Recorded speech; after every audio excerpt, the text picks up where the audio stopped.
하이코 마스 독일 외교장관은 지난 10일 베를린을 방문한 강경화 외교장관과 제이츠 한독 외교장관 전략 대화를 한 뒤 기자회견에서 이런 입장을 나타냈습니다. 마스 장관은 주요 7개국 정상회담에 한국의 참석을 매우 환영한다면서 한국은 국제적으로 중요한 국가라고 말했습니다. 그러나 그는 전체적으로 어떤 국가들이 G7 확대에 참여하는지 생각해야 하는데 G8이었던 러시아를 다시 받아들일 생각이 없다고 말했습니다. 강경화 장관은 지난 9일 감염병 사태 이후 6개월 만에 돌연 독일로 해외 출장을 떠났습니다. 6개월 전에도 뮌헨 안보회의 참석차 독일을 방문했는데 왜 다시 6개월 전에 갔던 독일을 코로나 발발 후 첫 해외 출장지로 꼽았는지 의아했습니다. 하지만 이 이유는 독일 외교장관의 발언으로 단순간에 풀렸습니다. 강경화 장관이 처음에 독일로 떠날 때 일부 보수 언론들은 이미 독일이 G7을 G11으로 확대하려는데 반대 입장을 내놨다며 부정적으로 보기도 했습니다. 마스 장관은 지난 6일 언론 인터뷰에서 G7과 G20는 합리적으로 조직된 별개의 틀이라며 우리는 G11이나 G12가 필요하지 않다고 했기 때문입니다. 하지만 강경화 장관이 독일에 가자 단번에 독일의 입장이 명확해졌습니다. 러시아 때문에 G7 확대 구상에 반대 입장을 냈던 독일이 한국의 참여는 환영한다는 것이었습니다.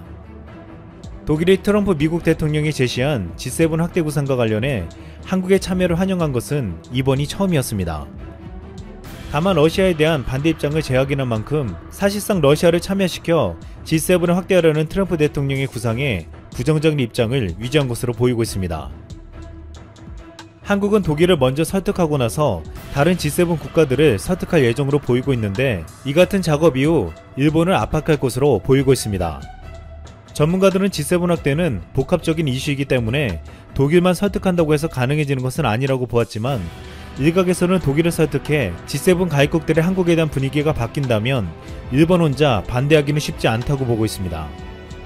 현재 다른 G7 국가 영국과 프랑스, 캐나다 등은 이번 감염병 사태에서 한국에게 큰 도움을 받았기 때문에 우호적인 상황이라 독일이 한국을 찬성한다면 이에 호응할 가능성도 높게 점쳐지고 있습니다. 강경화 장관은 독일에서 한국은 바이러스 대응 과정에서 모범을 보여줬고 국제사회에 대한 기여도가 높다면서 마스 장관의 말대로 국제사회의 논의 틀 속에서 논의를 거쳐 진전을 이뤄야 하는 상황으로 보고 있다고 당당히 말했습니다. 또한 강 장관은 모두 발언에서 독일은 유럽 내 한국의 최대 교역 상대국이고 양자 다자 차원에서 핵심 협력 대상국이라며 바이러스 사태로 세계 경제가 심화하는 상황에서 공정한 다자 체제가 필요하다는데 견해를 같이 하고 감염병 이후 경제회복 과정에서 계속 협력해 나가기로 했다고 설명했습니다. 또한 강경화 장관은 미국에게 똑같이 방위비 인상 압박을 받고 있는 한국과 독일의 상황이 같다며 협력을 요청했습니다. 강경화 장관은 한국과 독일에 있어서 미국은 안보정책의 굉장히 중요한 축으로 주동 미군 감축 문제를 주의 깊게 보고 있다고 했습니다. 마스 장관은 주동 미군은 독일을 포함한 유럽의 안보를 위한 것으로 대부분의 미군은 유럽에 그대로 주둔하게 될 것이라고 밝히기도 했습니다. 강경화 장관은 최근 바이러스로 인한 양국의 입국 제한 속 원활한 인력 이동 방안에 대해서도 논의했는데 여기서 어쩌면 독일 방문의 가장 큰 목적으로 보이는 발언을 했습니다. 세계무역기구 사무총장 이프보안 유명인 통상교섭본부장에 대한 독일의 지지를 당부한 것입니다. 일본은 노골적으로 한국의 WTO 사무총장을 반대하고 G7 참여도 원치 않음을 내비쳤습니다. 하지만 한국은 유럽에서 가장 큰 목소리를 가지고 있는 독일의 지지를 얻고 협력을 요청해가는 것으로 대세를 몰아가는 전략을 세우고 있습니다. 일본은 한국과 수출 규제와 관련해 WTO 분쟁 해결 절차를 밟고 있기 때문에 한국의 유명인 본부장이 중립성을 지킬지 불안하다며 지지할 수 없다고 밝혔습니다. 그런데 일본이 사실상 WTO에서 한국이 사무총장이 될까 두려워하는 것은 과거 WTO 분쟁에서 한국에게 연이어 패배했던 것과 연관이 있습니다. 한국은 일본과 WTO에서 2004년 김수입 커터, 2006년 하이닉스 디램, 2015년 후쿠시마 수산물 분쟁에서 모두 승리한 바 있습니다. 어떠한 압력이나 힘에 의하지 않은 한국의 일방적인 승리였습니다. 한국은 전세계 외교부 내에서 더 설득력 있고 강력했습니다. 이에 김희은 아시아태평양 전략센터 대표는 왜 한국이 WTO 분쟁과 각종 협정에서 힘을 발휘하는지를 말해주었습니다. 그는 최근 한미 방위비 협상을 내부에서 지켜보며 한국과 협상에 들어간 미국인들이 협상장을 나오면서 하는 말이 있다고 했습니다. 정말 까다로운 협상가라는 말이었습니다. 무엇보다 한국의 외교 협상가들은 영리하지만 그 어느 나라보다 영어를 잘하는 것으로 알려져 있습니다. 강경화 외교부 장관은 취임하자마자 한국의 국격과 국력에 비해 외교 관의 영어 실력이 너무 부족하다며 대책을 마련하라고 지시했습니다. 이에 외교부는 외교관들의 영어 능력을 재평가하고 향상시키기 위한 어학평가, 교육제도 개편에 착수하며 영어 능력을 향상시켰습니다. 일본은 이번에 WTO 사무총장에 후보를 내지 못한 것이 강요 중에 영어를 잘하는 사람이 없어서 추천하지 못했다고 했습니다. 하지만 한국은 달랐습니다. 얼마 전 외교가에서는 큰 논란이 일어난 사건이 있었습니다. 강경화 외교부 장관과 김현정 청와대 국가안보실 2차장의 5개월 전 영어 설전이었습니다. 국회 외교통일위원회 전체회의에서 정진석 자유한국당 의원이 강경화 장관에게 지난 4월 문재인 대통령의 중앙아시아 삼국 순방계기에 김 차장과 다툰 적이 있느냐고 질문하자 부인하지 않겠다고 답했습니다. 말미에 영어로 싸웠다는 얘기도 있다는 정 의원의 지적에도 강 장관은 특별한 해명 없이 사실상 시인했습니다. 당시에는 북미 비핵화 협상과 한일 갈등 등 산적한 외교 현안의 전면에선 외교 투톱의 갈등이 노출되며 문제로 여겨졌습니다. 문제가 된 언쟁은 대통령 순방 당시 외교부 작성 문건에 불만을 가진 김 차장이 외교부 직원을 몰아붙였고 강 장관이 이 일을 제기하는 과정에서 벌어졌다고 했습니다. 강 장관이 우리 직원에게 소리치지 말라고 제지하자 김 차장이 It's my style, 이게 내 방식이다 라고 맞받아 쳤다는 것입니다. 두 사람은 실제로 한동안 영어로 말다툼을 한 것으로 알려졌습니다. 외교가에선 감정이 점점 격해지자 두 사람 모두 한국말보다 더 익숙한 영어로 언쟁을 벌였을 것이란 해석도 나왔습니다. 강 장관은 유년 시절 3년간 미국에서 생활했고 미국에서 석박사 학위를 받았으며 김대중 전 대통령의 통역관을 맡았을 정도로 네이티브 수준의 영어를 구사하는 것으로 알려져 있습니다. 김현정 차장 역시 외교관 아버지를 따라 학창시절을 미국과 일본 등 외국에서 보냈고 참여정부 시절 통속교섭본부장으로 한미 자유무역협정 협상을 진두지휘했습니다. 그는 청와대 브리핑 도중 말문이 막히거나 감정이 달아오르면 예고 없이 영어로 말해 내신 기자들을 멘붕에 빠뜨리기도 했습니다. 심지어 김현정 차장은 영어로 꿈을 꾼다고 할 만큼 우리말보다 영어가 더 익숙하다고도 알려져 있습니다. 이 둘의 충돌은 한때 불화설이 돌며 논란이 되었지만 최근 이 사건은 다시 재평가되고 있습니다. 한국어보다 영어를 더 편하게 생각할 정도로 네이티브 영어를 구사하며 이를 가지고 논리적으로 자신의 주장을 펼치며 설득할 수 있는 두 명이 한국 외교의 전면에 서 있다는 것입니다. 강 장관의 리더십이 조용하고 부드럽고 섬세하다면 김 차장은 저돌적이고 적극적인 카리스마형에 가깝습니다. 강경화 장관이 이번에 독일에 가서 한국의 G7 참여와 WTO 사무총장을 밀어달라고 지지를 호소하며 큰 성과를 거뒀지만 저돌적이고 적극적인 김현정 차장은 미국과의 협상에서 최근 미사일 고체 연료 제한 해제를 받아내고 지난달 28일 차세대 잠수함은 핵 추진이 될 것이라며 우리 정부가 핵 잠수함을 추진하고 있다는 점을 암시했습니다. 또한 김현정 차장은 핵 연료의 군사적 활용을 금지한 원자력 협정과 관련해 이것은 핵 추진 잠수함과는 완전히 별개라고 말하며 미국이 한국에 제안해 놓은 각종 조치들을 아무런 대가 없이 우리의 주권이라면서 다시 되찾아오고 있습니다. 일각에서는 김현정 차장의 저돌적이고 적극적인 성격이 미국과의 협상에서 크게 효과를 보고 있으며 무엇보다 네이티브급 영어 실력도 이에 큰 위력을 발휘하고 있다고 했습니다. 강경화 장관과 김현정 차장은 한국 외교의 최선봉에서 외교 안보의 주요 정책을 조율하는 컨트롤 타워로 각각 다른 장점을 가지고 전 세계에서 그 막강한 힘을 발휘하고 있습니다. 외교 무대에서 이 둘을 가진 한국을 일본이 상대하기는 쉽지 않다고 여겨지고 있습니다. 이 상황에서 모태기 일본의 외무상도 이 못지않게 발빠른 움직임을 보이고 있습니다.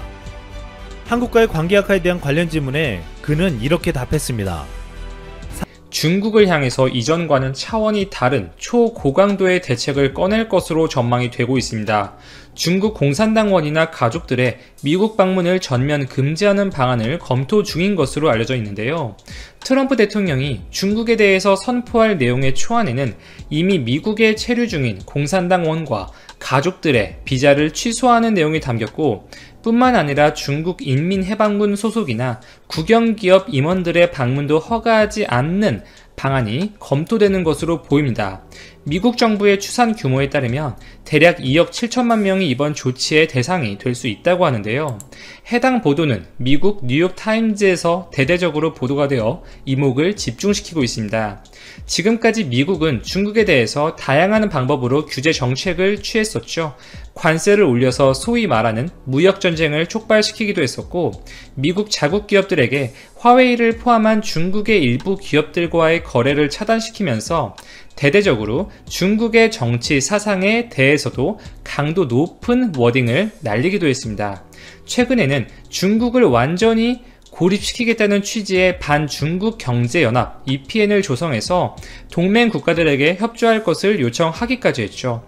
더 나아가 중국 공산당과 연계된 중국 국민들의 미국 땅 자체를 밟지 못하게 하겠다는 것은 그동안 해왔던 조치들과 비교할 수 없을 만큼 강경한 조치라는 평이 주를 이루고 있습니다. 미국이 이러한 초강경 조치를 시행할 수 있는 명분은 미국 국익에 위해를 끼칠 우려가 있는 다른 나라의 국민이라면 입국을 금지시켰던 이전의 전례가 있었기 때문인데요. 지난 2017년에도 해당 이민법 조항을 근거로 해서 미국의 국익에 위협이 된다고 판단했었던 이슬람 국가들의 국민을 입국하지 못하도록 했었습니다. 이전의 사례가 있었던 만큼 이번에도 해당 조항을 활용할 가능성이 있다고 점쳐지는 것이죠. 중국 내에서 이 공산당과 연계된 인원만 9,200만 명으로 추산이 되고 있습니다. 이것만 하더라도 중국 전체 인구 규모의 대략 7%에 육박한 수치죠. 이들과 연관된 가족들의 숫자만 생각해봐도 대략 3억 명에 육박할 것입니다. 중국 전체 인구의 20%에 이르는 엄청난 규모라고 볼 수가 있으며, 정말 실행이 된다면 이 중국 내에서 반미 감정은 어쩔 수 없이 좀 폭발할 것으로 예측이 되고 있습니다. 뉴욕타임즈가 이러한 미국의 중국인 입국 금지 카드가 정말 실현이 된다면 역사상 미국이 중국에 가한 가장 강력한 도발적 조치가 될 것이라고 평가하는 이유가 되기도 합니다. 미국의 트럼프 대통령은 아직 확답을 피하고 있습니다. 실제로 미 행정부는 중국 정부 공산당원 전원의 입국, 체류 금지가 아닌 고위급 공산당원 수십 명과 이들의 가족에만 한정해서 적용하는 방안도 검토하는 것으로 알려져 있어요. 이렇게 다양한 강도와 수위의 사안들이 검토가 되고 있고, 사실 미국은 트럼프 대통령과 조 바이든 후보자의 재선을 앞두고 있는 상황에서 이 재선 승리를 위한 트럼프 대통령의 선거 전략의 일환일 수도 있죠. 현재 미국을 포함한 많은 서방 국가들에서는 이 바이러스 사태의 책임론이 강하게 대두가 되고 있고, 비난의 화살이 당연히 중국 정부를 향하고 있는데요. 이 중국에 대한 반감 여론이 커진 만큼 강도 높은 대중 압박 정책이 미국 국민들을 달릴 수 있는 부분이 크다는 이 정치적 의도로도 물론 해석이 가능합니다. 실제로 조 바이든 후보자와 트럼프 대통령 간의 지지율 격차는 벌어지고 있고, 이 많은 미국의 현지 언론, 친민주당 언론이 아닌 방송사들에서도 트럼프 대통령이 유의미한 격차로 지고 있다는 예측 결과들이 많이 나오고 있습니다. 트럼프 대통령 입장에서는 반전의 카드가 반드시 필요한 상태이고, 그가 바이든 후보자에 대해서 공격하는 부분도 조 바이든의 전체 경력은 중국 공산당의 선물과 같은 것이었다. 중국이 제조업 분야에서 급성장할 수 있었던 것도 버락 오바마 전임 대통령 집권 당시에 있었던 일이고, 조 바이든 후보자가 당선된다면 똑같은 일이 반복될 것이다. 이와 같은 주장들을 내어놓고 있습니다. 이에 대해서 중국은 즉각 반발하고 나섰는데요. 정쩌광 중국 외교부 부부장은 미국의 관심은 온통 중국의 발전을 가로막고 억제하려는 것이며, 잇따른 홍콩 사태에 대한 미국의 반대 성명도 중국에 대한 내정 간섭에 불과하다고 선을 긋고 있습니다. 그리고 더 나아가서 미국이 최근에 신장, 티베트, 남중국해 등의 문제에서 중국 내정에 지나치게 간섭해 중국의 성장을 방해하고 있다고 불만을 쏟아냈는데요. 적나라하게 패권주의의 본질을 드러낸 국가라면서 중국이 미국에 대해서 언제든지 보복 조치를 시행할 수 있음을 시사했습니다. 이미 세계는 미국과 중국의 이 신냉전 분위기가 조성되고 있고, 미국과 중국의 디커플링 기조가 강해지고 있는 것으로 보이는데요. 실제로 최근 미국을 발칵 뒤집히게 했었던 존 볼턴 전 미 백악관 국가안보 보좌관의 폭로 사태가 있었죠. 이 볼턴의 워딩에 따르면 미국과 중국의 디커플링은 이미 시작되었고 중국에 진출해 있는 미국과 유럽 기업들이 중국 정부 주도의 여러 기술 유출 행위의 염증을 느끼면서 공급망을 철수하고 있다는 것이 주요한 증거이고, 이를 알고 있는 중국도 무역 대신에 이 자국의 내수를 키우는 쪽으로 정책 방향을 선회해 나가고 있다. 그리고 중국이나 홍콩의 이 달러 결제 시장 접근을 차단하는 금융 디커플링 가능성도 본격화될 것으로 전망을 했습니다. 볼턴은 사실 이 대중국 강경파에 속하는 인물이죠. 오히려 트럼프 대통령이 중국에 대해서 너무 관대하다, 이렇게 표현을 했습니다. 트럼프는 중국을 정말 당장이라도 무너뜨릴 수 있을 것처럼 워딩을 하고는 하지만 실질적인 조치를 뜯어보면 그러한 워딩에 미치지 못한 경우가 상당히 많았죠. 이미 미국과 중국의 디커플링은 진행 중에 있고 우리가 본격적으로 피부로 느끼는 시점에는 훨씬 더 많은 부분이 진행되어 있을지도 모르겠습니다. 자, 이 반도체 시장에서 이 파운드리 시장 글로벌 1위 업체 TSMC죠. 이 파운드리 시장에서 업계 2위인 삼성전자와 그 점유율 격차를 점점 벌리고 있는 대만의 TSMC입니다. 퀄컴, 애플 등의 대형 고객사의 잇따른 수주를 따내면서 최근 반도체 기업 중에서 시가총액 1위에 올랐다는 보도도 나왔어요. 대만의 TSMC 대단한 기업입니다. 인정할 건 인정해야죠. 이 파운드리에서 최고의 기업이고 실제로 단기간에 삼성전자가 당분간 TSMC를 추격하기에는 좀 현실적으로 여러모로 어려운 부분이 있고, 이 삼성 역시 3나노 공정에서 승부를 걸어볼 생각으로 알려져 있습니다. 보다 장기적인 관점에서 시장을 바라보고 있는 것이죠. TSMC는 2분기에만 무려 12조 7천억 원의 매출을 올린 것으로 발표했는데요. 전년 동기보다 29% 정도 증가된 수치입니다. TSMC의 이 같은 역대급 실적의 배경에는 미국의 제재에 따라서 9월부터 거래할 수 없게 된 중국 화웨이가 이 재고를 축적시켜 놓기 위해서 TSMC 측의 주문량을 늘렸던 것이 가장 큰 이유로 분석이 되고 있습니다.